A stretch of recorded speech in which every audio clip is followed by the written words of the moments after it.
Bienvenue sur l'Onironaute, le podcast qui explore nos capacités cérébrales et oniriques. Moi c'est Pierrot, auteur de blogs, de livres jeunesse, animateur d'ateliers d'écriture avec toutes sortes de gens géniaux en situation parfois délicate ou de handicap et surtout chercheur autodidacte en visualisation mentale oniro-ludique. Aujourd'hui, une autre hypnose est possible. C'est-à-dire, je m'explique, c'est d'hypnose qu'on va parler aujourd'hui. Alors, on en parle un petit peu dans chaque épisode de l'hypnose, évidemment, ça fait partie des thèmes centraux du podcast. Mais finalement, depuis le début, c'est-à-dire courant mai 2020, depuis le début de ce podcast, on n'a jamais consacré un épisode entier à parler que d'hypnose. Et vous allez voir que c'est un sujet vraiment passionnant, parce que c'est très actuel. L'hypnose est quelque chose de très actuel, de très moderne, et le rapport qu'on a avec cette approche est en train de changer assez rapidement dans la société, dans les mœurs. Alors on va commencer par parler des deux formes d'hypnose les plus connues, c'est-à-dire ce qui apparaît dans l'esprit de la plupart des gens quand on parle d'hypnose. Il y a l'hypnose thérapeutique et il y a l'hypnose de spectacle. Alors l'hypnose thérapeutique, c'est une approche donc de soins, c'est une approche pour éventuellement on peut parler de guérison, de guérir des problèmes de santé ou en tout cas d'améliorer les choses. C'est une thérapie, c'est classé dans les thérapies brèves d'ailleurs, je pense que c'est plutôt une qualité, je trouve qu'on puisse dire d'une thérapie qu'elle est brève. Ça sous-entend qu'elle est un petit peu efficace. Et c'est bien ça qui nous intéresse, c'est que l'hypnothérapie a fait preuve par rapport aux autres approches d'une efficacité très très très intéressante, au point que même maintenant l'hypnose est utilisée dans les plus grands hôpitaux, même pour faire des opérations d'anesthésie générale. Donc l'hypnose thérapeutique a la particularité de pouvoir régler des problèmes sur lesquels aucune autre approche thérapeutique n'a pu fonctionner. Alors pour l'hypnose thérapeutique, il faut faire un peu d'histoire et il faut rappeler que l'hypnose c'est un petit peu le socle, c'est un petit peu la base de différents courants de pensée importants dans le domaine, à savoir la psychanalyse, puisque Freud a commencé sa carrière dans l'hypnose. C'est à partir de l'hypnose qu'il a créé plus tard la psychanalyse et ses déclinaisons, d'analyse de la psyché, du monde des rêves, du langage, la notion d'inconscient, de subconscient, du moi, de l'ego, et de tout ce qu'il a un peu essayé de cartographier de ce qui se passe dans notre tête. Mais aussi, faut rappeler donc que la programmation neurolinguistique, la PNL, est issue de l'hypnose, puisqu'elle a été largement inspirée au début par les travaux de Milton Erickson, qui est un petit peu le papa de l'hypnose conversationnelle. En France, on dit même hypnose ericksonienne, et ça représente tout un courant de l'hypnose en France à l'heure actuelle. Alors après, il y a d'autres styles d'hypnose thérapeutique. Je ne vais pas me permettre d'en parler parce que j'estime que j'en connais pas assez. Je vous rappelle que moi, je ne suis pas hypnothérapeute, je ne suis spécialiste en pas grand-chose, je n'ai aucun diplôme, je ne suis pas scientifique et je me permets juste parce que je m'accorde le droit d'en parler, parce que ça me passionne. Donc c'est pour ça que je parle d'hypnose, et en ce qui concerne l'hypnose ericksonienne, j'en connais suffisamment pour me permettre d'en parler. Les autres approches, l'hypnose hellmanienne ou d'autres hypnoses thérapeutiques, je vais pas en parler parce que voilà, j'en connais pas assez. Ensuite, je vous ai dit qu'il y avait deux hypnoses très connues. Donc on a vu l'hypnose thérapeutique, et maintenant l'autre hypnose qui vient à l'esprit des gens en premier quand on parle d'hypnose, c'est bien sûr l'hypnose de spectacle. Et là donc c'est le spectacle au sens large, donc c'est ce qui peut se passer en termes de spectacle vivant, avec différents spectacles qui entrent un petit peu dans le domaine de la magie, de la prestidigitation, où il y a des des performances d'hypnose qui sont finalement réalisées avec de la vraie hypnose, mais qui sont présentées dans un univers où il y a quand même des artifices. Et ça participe un petit peu à brouiller les pistes quant au côté véridique de l'hypnose, puisqu'on pourrait penser que l'hypnose est un trucage ou que l'hypnose de spectacle est réalisée avec une certaine forme de trucage et d'arnaque, ce qui est la plupart du temps faux, parce que c'est juste de la vraie hypnose qui est bien mise en scène pour provoquer un sentiment d'étonnement le plus fort possible. Alors moi, j'ai rien contre l'hypnose de spectacle, je trouve ça plutôt amusant. Je ne suis pas du tout passionné par la chose. Par contre, je vous avoue que j'ai jamais assisté à un spectacle d'hypnose et c'est pas ce qui m'attire dans le domaine, même si je vois bien que notamment les vidéos d'hypnose spectacle, ou en tout cas les vidéos d'hypnose de rue, les espèces de hacks d'hypnose qu'on peut voir dans YouTube sont très regardés et passionnent beaucoup les commentateurs, notamment les plus jeunes. Alors ça non plus, je ne vais pas en dire grand-chose parce que je ne pratique pas ce genre d'hypnose, mais je pense que ça participe d'une certaine manière à populariser cette approche et notamment à rappeler que, et c'est essentiel là ce que je vais dire, l'hypnose est quelque chose qui peut être tout à fait ludique. L'hypnose peut être un jeu, c'est quelque chose en quoi je crois fort. Ça, c'est quelque chose auquel je crois, c'est quelque chose de fondamental. L'hypnose, ça peut être amusant et j'aime pas trop ce terme amusant. Amusant, c'est un petit peu, c'est pas que c'est péjoratif, mais ça fait léger, ça fait, voilà, c'est amusant 5 minutes, ça va durer 2 minutes, 5 minutes, et puis voilà. Et j'en viens à vraiment l'essentiel de ce que je voulais aborder dans cet épisode. L'hypnose n'est pas seulement l'hypnose thérapeutique, l'hypnose n'est pas seulement l'hypnose de spectacle, l'hypnose, c'est aussi une voie, dans le sens un chemin, qui s'ouvre à nous tous, pour explorer nos capacités cérébrales. Je m'explique. Quand je dis « nous tous », je fais référence au fait que l'hypnose, et en particulier l'auto-hypnose, est quelque chose de très simple. Toute la complexité qu'on pourrait imaginer autour de cette approche vient du fait qu'on a des préjugés. S'il y a juste un certain nombre de préjugés qui sont tenaces et importants, et peut-être nécessaire parce qu'on a aussi des défenses psychologiques qui ont leur utilité, mais une fois qu'on a réussi à enlever tout ça, il n'y a que des choses simples à faire qui marchent, qui fonctionnent pour tout le monde, parce que tout le monde a un esprit, tout le monde a une psychologie, une symbolique onirique, tout le monde a une richesse infinie dans sa tête, une richesse infinie de rêves, d'items mentaux, de représentations oniriques, de rêves dans la tête. Et absolument tout le monde est capable de faire des grandes choses avec l'auto-hypnose. Personnellement, l'hypnose m'a toujours un petit peu intéressé, mais il y a quelques années, on va dire en 2014-2015, je m'y suis intéressé de manière un petit peu plus intense, notamment grâce aux vidéos de l'Arche, les vidéos gratuites dans YouTube. Je ne sais pas si vous connaissez l'Arche, cette académie d'hypnose ericksonienne qui fait un super boulot de démocratisation de l'hypnose, j'ai envie de dire, mais plutôt de vulgarisation, avec derrière des formations sérieuses. Je pense que c'est le centre de formation en hypnothérapeute le plus important en France.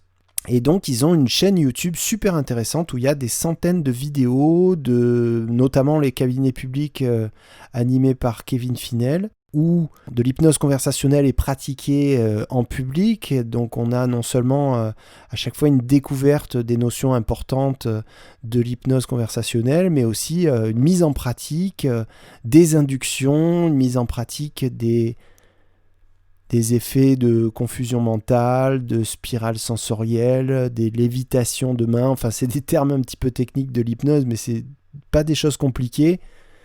En tout cas, si ça vous intéresse, vous aurez vite fait de trouver sur Internet en quoi ça consiste. Il y a ce qu'on appelle des méthodes d'induction qui vous permettent d'entrer dans un état de conscience modifié qu'on peut appeler l'hypnose.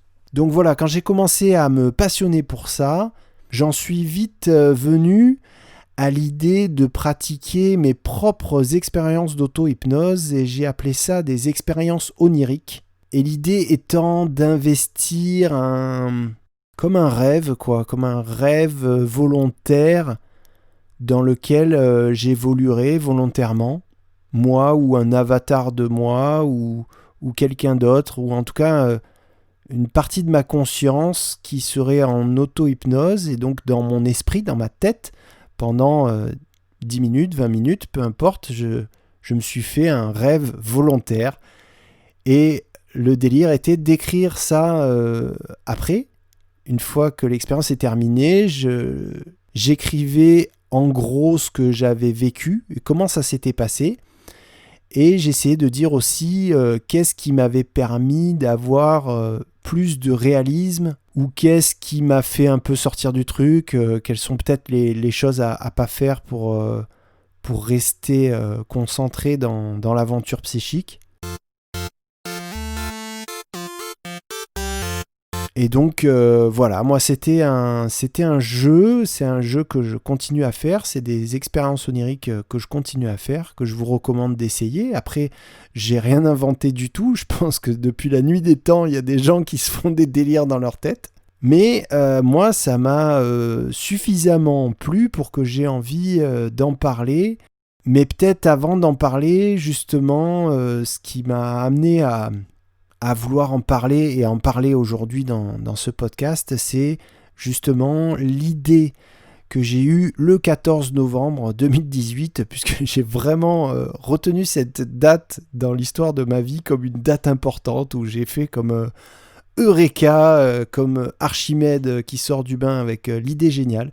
J'ai eu vraiment la sensation d'avoir une idée absolument géniale. C'est-à-dire qu'à un moment, je me suis dit, mais les expériences oniriques que tu fais depuis un certain temps, là ça faisait bien 3 ans que je faisais ça, tu pourrais en faire des audios, c'est-à-dire qu'en écrivant un petit peu ça, en faisant un petit travail éditorial autour de ces expériences de rêve, en écrivant une certaine narration avec des inductions hypnotiques, on pourrait obtenir un audio qui serait comme une manière de rêver de manière guidée. D'ailleurs, j'ai appelé ça les expériences oniriques guidées, pour que ça dise bien ou le plus possible ce que c'est, parce que c'est vrai que c'est un concept qui peut paraître un petit peu abstrait. Rappeler aux gens, sans qu'on nous prenne pour un fou, qu'il s'agit d'un truc qui se passe uniquement dans la tête, dans un travail, on va dire, intérieur et psychique et onirique. Donc c'est pas forcément courant comme proposition, mais moi ça m'a vraiment, j'ai tout de suite eu le sentiment que cette idée pouvait avoir plein de déclinaisons intéressantes, et voilà, je me suis pas dit c'est un truc qui va marcher ou qui va avoir du succès ou quoi que ce soit. En fait, je me suis juste dit que c'était ultra passionnant. Donc assez rapidement, j'ai mis ça en place en parallèle de mon activité de l'époque, qui était une activité musicale, puisque moi je faisais des concerts, des disques et tout ça. Donc j'ai enregistré ma première expérience onirique guidée, après l'avoir longuement écrite. La première, j'ai passé beaucoup de temps à l'écrire, et puis je l'ai enregistrée, et j'ai tout de suite eu envie de mettre des brainwaves derrière, c'est-à-dire des formes d'ondes qui participent un petit peu à la détente de l'esprit. Ça aide un petit peu à faire le vide, et c'est plutôt quelque chose qui permet d'entrer un petit peu plus facilement en état de conscience modifié. Donc voilà, une expérience onirique guidée, c'est un audio de quelqu'un qui parle en hypnose. En l'occurrence, c'est moi qui enregistre, puisque c'est moi qui ai écrit. C'est moi qui enregistre, et par contre, c'est la personne qui écoute, qui va vivre ce rêve, entre guillemets, à la première personne, en étant simplement attentif à ses perceptions et Et le seul travail qu'on a à faire quand on écoute une EOG, c'est de se représenter les choses qu'on nous évoque, avec le plus de réalisme possible. Mais voilà, chacun fait comme il peut et comme ça lui vient. Ça peut ne pas marcher aussi, on peut s'endormir. Il y a beaucoup de gens qui se sont endormis en écoutant une expérience onirique guidée. D'ailleurs, ils étaient très contents d'avoir réussi à s'endormir, mais un petit peu gênés par rapport à moi. Mais en fait, c'est vrai que le sommeil, c'est un petit peu l'ennemi de l'expérience onirique guidée. Enfin, c'est un autre sujet et c'est pour ça aussi que j'ai fait un épisode un petit peu anti-sommeil. Pour ceux qui ont suivi les différents épisodes du podcast, voilà, vous comprenez un peu pourquoi. Mais ça peut aussi marcher, plus que marcher, en fait, ça peut être très touchant et très très très immersif. Donc j'ai eu des retours, il y a certaines personnes pour qui ça a été une aventure très très intense, et j'ai même des gens qui se sont servis des EOG dans leur préparation de concours, qui les ont écoutés plusieurs fois et qui les ont complètement adoptés dans leurs outils de bien-être ou de développement. Mais en tout cas, moi je suis absolument passionné par l'idée d'écrire de cette manière, d'écrire dans ce but. Je crois que écrire pour faire ressentir des choses aux gens, c'est un petit peu le but fondateur de l'écriture, c'est un petit peu la mission de l'auteur, de l'auteur avec un grand A, ou de l'autrice, ou de... Enfin, voilà, moi, c'est comme ça que je vois les choses. Et dès le début, je me suis dit que c'était quand même pas possible que ça ne parle à personne du tout. Et effectivement, même si les productions d'Onigate sont encore plutôt confidentielles, parce que on met les choses en place et on n'a pas encore les moyens d'avoir plus de visibilité ou d'avoir une communication un peu plus importante.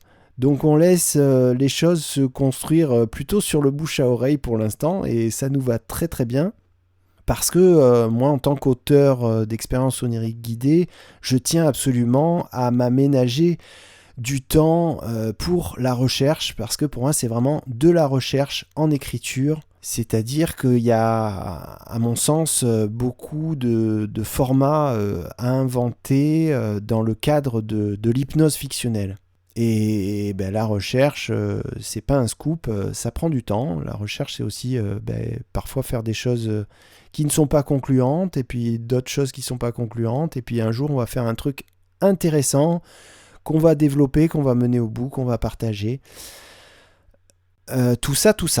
Donc voilà, comme un triangle, j'ai réussi à faire dans cet épisode qui arrive gentiment à son terme 3 points de vue sur l'hypnose. J'ai donc évoqué l'hypnose thérapeutique, ensuite j'ai évoqué l'hypnose de spectacle, et enfin l'hypnose qui est essentielle pour moi et sur laquelle je voulais mettre un coup de projecteur dans ce podcast, c'est l'hypnose fictionnelle. J'appelle ça hypnose fictionnelle parce que c'est un des termes qui se prête le plus à mon avis, puisque la fiction est un terme qui couvre beaucoup d'univers psychiques, et en tout cas qui est quelque chose de très utile aux êtres humains, qui a même été très utile dans l'histoire de l'humanité, puisque je vous rappelle que c'est un petit peu grâce à la fiction que notre espèce est encore là sur Terre. Voilà, sans partir dans la théorie de l'évolution, mais voilà, la fiction, ça se pose là. C'est un petit peu utile dans la vie.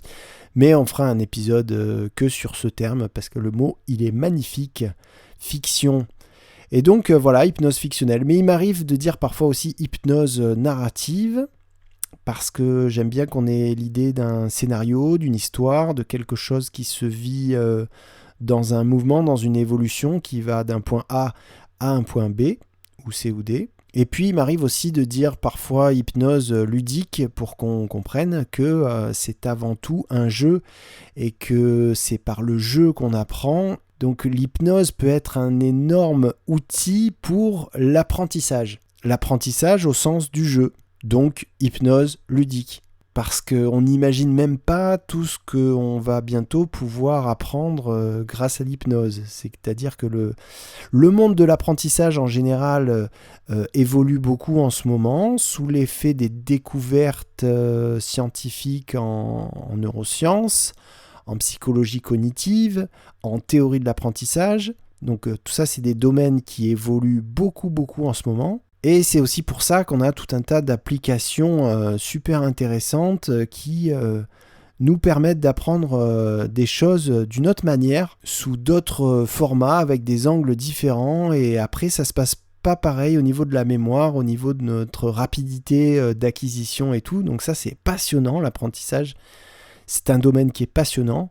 Et je pense que avec l'arrivée de l'hypnose dans le sens commun, son entrée dans les mœurs de la société, on va dire, eh bien, petit à petit, on aura aussi de plus en plus de propositions d'apprentissage par l'hypnose et par tout ce qu'on peut faire comme aventure psychique dans un esprit ludique de jeu. On va même résumer en disant apprentissage. C'est un peu facile comme jeu de mots, je pense il a déjà été fait. Mais apprentissage, ça nous rappelle que l'apprentissage n'a lieu que par le jeu et la répétition. Ou en tout cas, le meilleur apprentissage se fait par le jeu. Voilà, ça fait très plaisir d'être revenu sur ces notions essentielles d'hypnose. C'est un petit peu toute la motivation qu'il y a derrière ce podcast, cette newsletter, la lettre de l'Onironaute, auquel je vous invite de vous abonner. Elle sort toutes les semaines sur le site onigate.com, où vous pouvez aussi découvrir des articles que j'ai écrits, que j'ai mis pas mal de temps à écrire parfois, et qui sont, je pense, relativement intéressants sur ces domaines, sur ces questions. Et puis, je suis un petit peu fier à mon niveau de participer un petit peu à l'avancée de l'hypnose et de toutes ces déclinaisons, de toutes ces possibilités que ça peut apporter aux gens. Voilà, on avance tranquillement, petit à petit, dans différents domaines. Et voilà, il y a plein de choses à faire, quoi. Donc merci d'avoir écouté ce podcast jusqu'au bout. À bientôt, mes amis Onironautes.